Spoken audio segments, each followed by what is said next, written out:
नमोऽस्तु सूर्याय सहस्ररश्मये सहस्रशाखान्वितसम्भवात्मने सहस्रयोगोद्भवभावभागिने सहस्रसङ्ख्यायुगधारिणे नमः।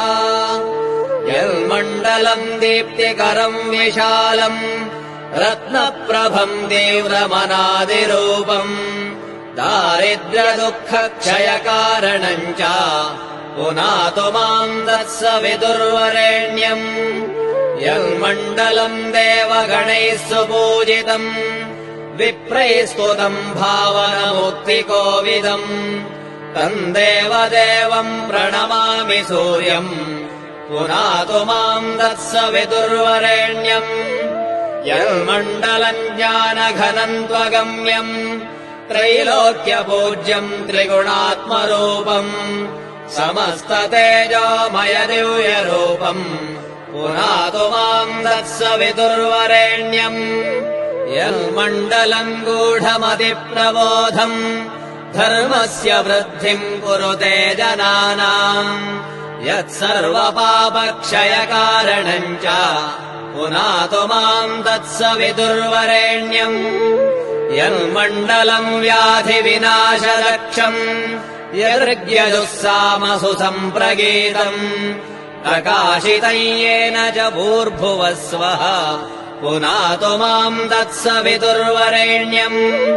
यन्मण्डलम् वेदविदो वदन्ति गायन्ति यच्चारणसिद्धसङ्घाः यद्योगिनो योगजुषाम् च सङ्घाः पुनातु माम् तत्सवितुर्वरेण्यम्।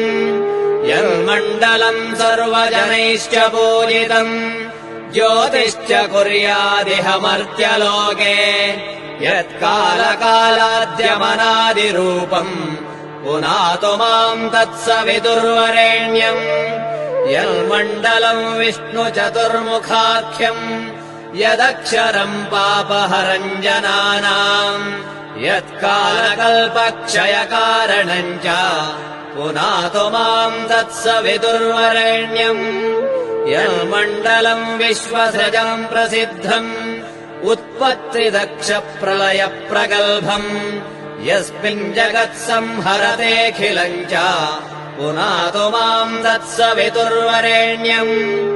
यन्मण्डलम् सर्वगतस्य विष्णोः आत्मा परम् धाम विशुद्धतत्त्वम् सूक्ष्मान्तरैर्योगपथानुगम्यम् पुनातु माम् तत्सवितुर्वरेण्यम्।